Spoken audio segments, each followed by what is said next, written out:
Fala galera, aqui é o seu amigo Cleverson de novo, e agora nós vamos concluir o nosso estudo do Manual de Meio de Contrastes do Colégio Americano de Radiologia, versão de 2018, conversando sobre o gadolínio, sobre o uso de meio de contrastes em gestantes e lactantes, e falando um pouquinho sobre meio de contraste ultrassonográficos. Bem, o gadolínio, o meio de contraste utilizado na ressonância, na literatura americana é conhecido também como GBCA, Gadolinium Based Contrast Agents. Em termos moleculares, é composto pelo íon central do elemento químico, o gadolínio, que é um metal pesado, ao redor do qual se encontra uma gaiola de ligandos orgânicos que servem para conferir solubilidade e estabilidade. A eliminação do gadolínio é predominantemente por via renal. Os gadolínios hepatoespecíficos geralmente têm um pouco de limitação de eliminação hepatobiliar, que permite o estudo do sistema hepatobiliar. Mas mesmo esses gadolínios predominantemente são excretados pelos rins. Em geral, os gadolínios determinam menos reações adversas que os meios de contraste iodados, como a gente já conversou. Tem uma taxa em geral menor que 1%, chegando até 2,4% de reações adversas, que também podem ser divididas em fisiológicas e alérgicas. Fisiológicas seriam parecidas com aquelas que a gente viu no meio de contraste iodado, frio no local de injeção, tontura, parestesia, cefaleia, e as alérgicas também são bastante similares ao iodo, podendo evoluir até mesmo a choque anafilático, embora seja muito raro mesmo para gadolínio, números menores do que 0,1%, como a gente vê aqui. Existem duas reações ao gadolínio que são especialmente estudadas. A primeira é um pouco mais antiga, primeiro escrita em 2006, que é a fibrose sistêmica nefrogênica, que a gente vai ver um pouquinho mais para frente. E o que está bem em voga agora, que é bem recente, de 2015 para cá, qualquer congresso de radiologia que você for, você vai ver alguma palestra sobre isso, que é a questão do depósito de gadolínio. Pacientes que fazem uso de gadolínio muitas vezes ao longo da vida, somente pacientes com esclerose múltipla ou alguma doença inflamatória intestinal, pacientes que fazem ressonância de segmento, comprovou-se que o gadolínio se deposita nos tecidos humanos, principalmente no cérebro, na região dos núcleos da base e no tecido ósseo. Ainda não se sabe exatamente qual é a implicação biológica, o que o depósito do gadolínio pode acarretar, se isso é deletério ou se ele fica inerte. Mas isso é algo que ainda vai ser bastante discutido, com certeza vocês vão ouvindo falar muito disso, porque ninguém entende muito bem o que está acontecendo ainda. Algumas situações especiais de algumas marcas específicas de gadolínio que é interessante a gente conhecer. O gatoxetato de sódico, que é o primo vicio, o gadolínio hepatoespecífico, ele tem uma reação adversa bastante peculiar, que é a dispneia transitória da fase arterial. Basicamente, esses pacientes fazem exame multifásico, arterial, portal e tudo mais, e bem na fase arterial, alguns pacientes são cometidos por uma dispneia súbita e transitória. Às vezes faz artefato de movimento, mas bem na fase arterial, quando está injetando contraste, o paciente sofre isso e logo em seguida cede e volta ao normal. Ninguém sabe explicar muito bem por que isso acontece, nem mesmo a própria produtora, mas é tão importante que foi colocado inclusive no manual do meio de contraste. Vocês podem ouvir falar nisso no dia a dia, então. Alguns gadolínios de cadeia linear, como a gadovercetamida e o gadodiamida, estão relacionados à pseudohipocalcemia. Se o paciente faz exame com esses meios de contraste e depois mede o cálcio sérico, o cálcio vai dar baixo, mas isso é artefatual, isso não é verdadeiro. Isso é porque algum elemento na estrutura química dessa cadeia linear, ele interage com o método de aferição no laboratório do cálcio e dá um resultado falsamente baixo. Na verdade, o cálcio sérico do paciente está normal, mas devido a alguma interação no momento da leitura, ocorre uma detecção de uma calcemia falsamente baixa. Vale lembrar que a maior parte dos gadolínios não é autorizado pela FDA para ser usado em pacientes jovens, abaixo de 2 anos, mas é aceito o uso off-label na maior parte do mundo. A única marca que realmente é liberada é o Optimar, que é gadovercetamida, mas todo mundo acaba usando o gadolínio que tem meio que off-label. E teoricamente, pacientes com anemia falciforme também têm risco teórico de fenômenos veno-oclusivos, mais ou menos que nem a gente falou no caso do uso de meio de contraste iodado. Mas aqui também no gadolínio não é algo muito bem comprovado e hoje em dia não significa que esses pacientes não devam usar o gadolínio. Falando agora sobre a fibrose sistêmica nefrogênica. Essa é uma doença fibrogênica que acomete sobretudo a pele e o tecido celular subcutâneo, mas que tem potencial de envolver qualquer estrutura do corpo humano. Tem relatos de acometimento esofágico, pulmonar, cardíaco, muscular. É uma doença de desenvolvimento e curso imprevisíveis, pode acontecer em dias até anos após a injeção do gadolínio. Costuma evoluir também com contraturas articulares, muitas vezes debilitantes, e eventualmente alguns pacientes têm um acometimento tão severo que acaba levando à morte. Hoje sabe-se que o gadolino é uma condição sine qua non, em estudos mais elaborados, com microscopia óptica, microscopia eletrônica, encontra-se depósito de gadolino nas regiões acometidas pela fibrose. Então aceita-se que ele é parte da fisiopatologia da doença, mesmo que o paciente nunca se lembre de ter entrado em contato com o gadolínio. Não é um fator diagnóstico. Hoje em dia você não vai pesquisar gadolínio no tecido do paciente acometido, mas é aceito que o gadolínio é uma condição relacionada ao desenvolvimento da doença. Ela é especialmente suscetível de acontecer em pacientes com doença renal terminal. Geralmente são aqueles doentes renais crônicos que fizeram uso do gadolínio. É uma doença que pode ter período de latência muito variável, de dias até anos. E diferentes tipos de contrastes têm uma propensão diferente a levar ao cometimento da fibrose sistêmica nefrogênica, de forma que hoje em dia os meios de contraste são divididos em 3 grupos pelo Colégio Americano de Radiologia, cada grupo com uma propensão diferente de levar à ocorrência de fibrose sistêmica nefrogênica.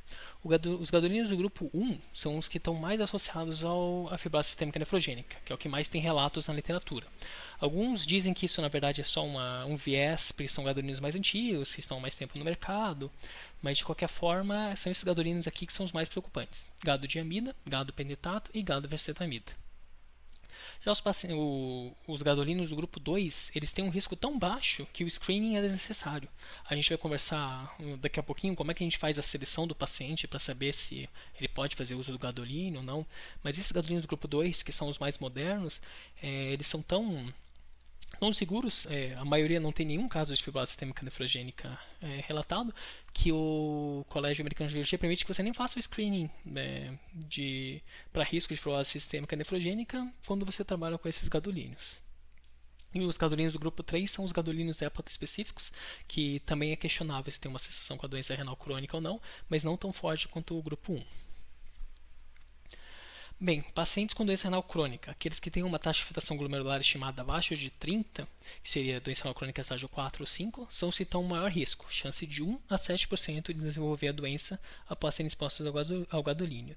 Lembrando que os pacientes com doença renal aguda também é um fator de risco isolado, mais ou menos como a gente viu na nossa aula de nefropatia induzida por contraste. Aliás, estima-se que até 20% de todos os casos da doença tenham acontecido em pacientes que não eram renais crônicos, mas tiveram o azar de fazer uso do gadolínio durante um quadro de injúria renal aguda. E acredita-se que exposição a múltiplas doses e altas doses e múltiplas exposições estão associadas com maior risco ao desenvolvimento da doença. Relembrando então, os pacientes em risco para fibrose sistêmica nefrogênica são os dialíticos, qualquer forma, diálise peritoneal, hemodiálise, pacientes de doença renal crônica estadio 4 ou 5, pacientes que estão no estádio 3, com uma taxa de filtração glomerular entre 30 e 40, menos risco, mas também estão em risco. Então, quando o paciente tem uma taxa de filtração glomerular de 35 ou 36, tem que lembrar que isso é flutuante. Então, pode ser que hoje é 35, amanhã seria 28. Então, esses também tem que prestar bastante atenção. E pacientes com injúria renal aguda. Então, de que forma a gente maneja esses pacientes no dia a dia? Da mesma forma que na tomografia, na nefropatia induzida pelo contraste, a gente faz aquelas perguntinhas, aqui a gente aplica às vezes as perguntas. Pacientes idosos, hipertensos, com qualquer história de doença renal, cirurgia, câncer, doença renal crônica, diálise, ou pacientes diabéticos, esses pacientes precisam de uma estimativa da taxa de filtração glomerular antes de fazer uso do gadolínio.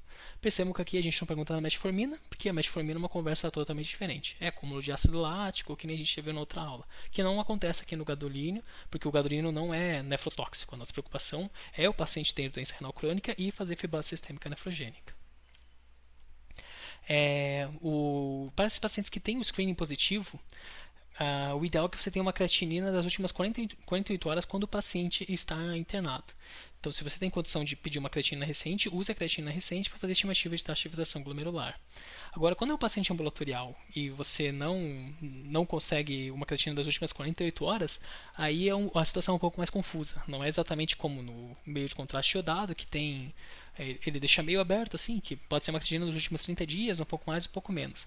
Aqui eles colocam uma tabela bastante mais complexa, que ele correlaciona a taxa de filtração glomerular estimada com o tempo que você vai ficar satisfeito com a estimativa de taxa de filtração glomerular. Então, perceba que o paciente mais severo, aquele que tem uma taxa de filtração glomerular, a última taxa de filtração glomerular menor que 30, você vai precisar de um exame de creatinina de cerca de uma semana para cá. Se ele já tinha uma taxa de fração glomerular estimada maior que 60 há mais de 6 meses atrás, então você vai precisar de uma creatinina que vale até 6 semanas, um mês e meio mais ou menos. Então aqui é um pouco mais complicado, só coloquei aqui para vocês terem uma noção, mas isso também não precisa ser decorado, é só para vocês entenderem que sempre que o paciente tem um potencial de ter uma doença renal que ele não saiba, ou que não tem uma avaliação recente da função renal, é prudente que você tenha uma creatinina antes de fazer o uso do gadolínio. E aqueles pacientes que têm uma taxa de fração glomerular abaixo de 30 ou que têm injúria renal aguda, como a gente deve manejar então? Isso não é uma contraindicação absoluta. Se você realmente precisa fazer uso do gadolínio, o que isso vai fazer é pesar o risco-benefício. Existe algum outro método disponível? Por exemplo, você consegue fazer uma tomografia com contraste para tirar a sua dúvida? Se você consegue responder a mesma pergunta do clínico com uma tomografia, então faça a tomografia com contraste, não faça a ressonância. Isso vale sobretudo para os pacientes dialíticos, porque se você tem um paciente dialítico, usa o meio de contraste iodado e depois faz a diálise. É muito menos preocupante, bem mais fácil de lidar do que um paciente que faz uso do gadolínio e depois faz fibrose sistêmica nefrogênica. Agora, quando isso não é uma opção, você não consegue fazer tomografia ou precisa ser feita uma ressonância, aí tem que discutir se realmente o benefício supera o risco. Você vai informar o médico, vai informar o paciente, explicar todo o risco da doença. Se você não vai utilizar gadolínio do grupo 1, que é aqueles gadolíneos que estão mais associados, se possível pegue um gadolínio do grupo 2, que é o que está menos associado, e vai utilizar a menor dose possível do gadolínio. E para pacientes dialíticos, você vai buscar fazer uma diálise o mais breve possível, embora isso seja controverso. Parece que não é tão protetor assim para a fibrose sistêmica nefrogênica, mas de forma empírica é o que está indicado. Então não significa que você não possa fazer uso do gadolínio, mas se o seu benefício para risco, você vai deixar tudo evoluído no prontuário, vai conversar com o médico, vai conversar com o paciente e tentar evitar o uso do gadolínio do grupo 1. Então é isso que eu tinha para falar para vocês sobre o gadolínio. Agora a gente vai conversar sobre os meio de contrastes em gestantes. Bem rapidinho, tanto o meio de contraste iodado quanto o gadolínio. Meio de contraste iodado. Geralmente a maior preocupação quando a gestante vai fazer uma tomografia é a tomografia em si, não é nem o meio de contraste iodado, né? Porque a gente está usando radiação ionizante. O que se sabe sobre o iodo é que ele atravessa a placenta, mas ele não tem evidência definitiva de efeitos adversos, tanto que a maioria dos meios de contraste iodados são categoria B na gestação. O que significa que, quando necessário, ele pode ser utilizado. A quantidade de iodo que vai passar para o feto é muito pequena, não é teratogênico, não tem efeito significativo sobre a função tiroidiana do feto, e o Colégio Americano de Radiologia já permite que possa ser utilizado quando necessário. O gadolínio, por sua vez, é um pouco mais preocupante, porque estudos em primatas mostram que o gadolínio atravessa a placenta, não tem nenhuma evidência de teratogênese ou de mutações, mas existe um risco teórico de fibrose sistêmica nefrogênica, porque o gadolínio, quando ele passa para a circulação placentária, passa para o bebê urina, e o gadolínio livre fica circulando no líquido amniótico, o bebê declute. Então, teoricamente, essa exposição prolongada poderia fazer fibrose sistêmica nefrogênica no feto, embora não haja nenhuma documentação objetiva disso. Então a recomendação é parecida com aquilo que a gente viu para o gadolínio no paciente nefropata. Se for estritamente necessário, você está autorizado a utilizar, mas somente nessa situação. É uma questão de risco-benefício. E a paciente que está amamentando o bebê? Em termos de meio de contraste iodado, é sabido que o iodo ele é excretado no leite, mas uma taxa muito baixa, menos do que 1%. E desse 1%, o bebê vai absorver menos de 1%. Então, portanto, a criança que está mamando vai absorver menos de 0,01% da quantidade de iodo que foi injetada na mãe. E isso não tem evidência nenhuma de efeitos adversos. É até menos iodo que a gente usa quando vai fazer o exame no próprio bebê. Então não tem evidência nenhuma, a mãe não precisa parar de amamentar. Se a mãe quiser, ela pode ser orientada a cessar a amamentação por 24 horas. Então ela fez o contraste hoje de manhã, ela vai esgotar a mama o restante do dia, vai descartar o leite, e idealmente ela vai ter armazenado o leite antes e vai dar para o bebê durante essas 24 horas o leite que tiver ficado na geladeira. Mas isso não é estritamente necessário. E o gadolínio é um raciocínio parecido. Ele também é excretado no leite. A dose que vai para o bebê é ainda mais baixa, menos de 0,0001% da dose materna.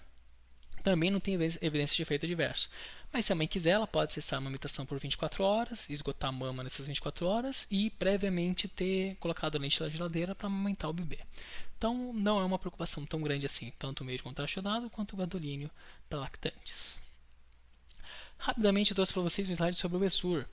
O ESUR é a Sociedade Europeia de Radiologia Urológica, mas que é a entidade europeia que ministra, que faz o controle dos meios de contrastes na Europa. Então esse é o equivalente às orientações que o Colégio Americano de Radiologia faz, só que na Europa. Eu trouxe só algumas diferenças que tem de uma entidade para outra. Na Europa, eles recomendam que a gestante, sempre que uma gestante faz o meio de contraste iodado, o bebê tem a função tiroidiana testada na primeira semana de vida, para garantir que aquele iodo que a mãe recebeu não vai fazer mal para a tireoide do bebê. Aqui no nosso país a gente tem o teste da função tiroidiana no teste do pezinho, então isso acaba sendo meio que rotina. Nas lactantes, ele proíbe a amamentação nas 24 horas após o uso do gadolínio. Perceba que é diferente dos americanos, que falou que pode amamentar sem problema, é opcional descartar. Os europeus mandam que o gadolínio seja descartado que o leite com gadolínio seja descartado nas primeiras 24 horas. E por fim, o ESUR ele contraindica o gadolínio nas gestantes com função renal comprometida, que é algo que no Colégio Americano de Radiologia eles não dizem explicitamente. E por fim, essa é bem recente mesmo, que é a questão dos meios de contraste ultrassonográficos. Para ser honesto, eu não tenho uma experiência muito grande com isso, são poucos centros no nosso país que fazem, mas trouxe para vocês aqui o que tem de mais recente na apostila. Em termos físicos e químicos, o meio de contraste ultrassonográfico é uma pequena esfera, que é composto de envelope de fosfolipídios e proteínas, e no meio tem um gás exogênico inerte central. Então o feixe sonoro do ultrassom se propaga, ele interage com esse gás, produzindo os ecos que formam a imagem, e depois de algum tempo de circulação, as bolhas se rompem espontaneamente e esse gás inerte é eliminado pelo pulmão. A grande sacada do meio de contraste ultrassonográfico é que ele aumenta a cogenicidade do sangue, portanto o sangue fica mais conspícuo, você consegue ver melhor o fluxo sanguíneo e consegue estudar a vascularização de lesões. No entanto, não é toda máquina que consegue trabalhar com meio de contraste ultrassonográfico. A máquina tem que ter compatível, tem que ter um aparato específico, e a gente sempre trabalha com um mechanical index baixo para gerar menos dano acústico e não romper as microesferas. O FDA libera o uso do meio de contraste ultrassonográfico para estudo do ventrículo esquerdo, principalmente para procurar shunt direita-esquerda, esquerda-direita, e para estudo de lesões hepáticas focais e refluxo vésico-urinário em crianças. Refluxo vésico-urinário de crianças, você vai cateterizar a uretra e injetar o contraste na bexiga, e depois ver se tem refluxo para os ureteres quando a criança urina. Mas existem alguns usos off-labels que quem procurar artigo aí vai se divertir, vai ver muita coisa. É usado para estudar a vascularização de tumores, parecido com a tomografia e com ressonância, diferenciar cistos e nódulos sólidos no rim quando você está em dúvida no ultrassom, avaliar a laceração de órgãos sólidos em traumas, detecção de endolíquido em pacientes que usam prótese para aneurisma de aorta abdominal e inflamação da parede intestinal para atividade de doença em paciente com doença inflamatória intestinal. A taxa de complicação dos meios de contraste ultrassonográficos é igual ou menor que os meios de contrastes tomográficos e na ressonância, ou seja, é tão seguro ou até mais seguro que os outros meios de contraste que a gente estudou. E as contraindicações atualmente tidas é o uso intraarterial, então a gente não pode ficar injetando em artéria, só em veia, e qualquer paciente que já usou microesferas antes e teve uma reação de hipersensibilidade. Uma curiosidade, uma das marcas, existem 3 marcas liberadas, e uma delas, o Optisson, ele contém albumina humana, que é um derivado sanguíneo. Então, teoricamente, haveria o risco de disseminação de doença priônica ou doença viral, embora a indústria que o produz diz que toma todos os cuidados com isso, e alguns pacientes que têm restrições religiosas em termos de transfusão de sangue ou hemoderivados têm que ser advertidos que o Optisson ele contém um produto de sangue humano para tomar a decisão se vão utilizar o meio de contraste ou não. E basicamente era isso, pessoal. Apostila extensa, mas espero ter contribuído para vocês conhecessem pelo menos um pouquinho e agora se sintam mais seguros no manejo de meios de contrastes. Muito obrigado.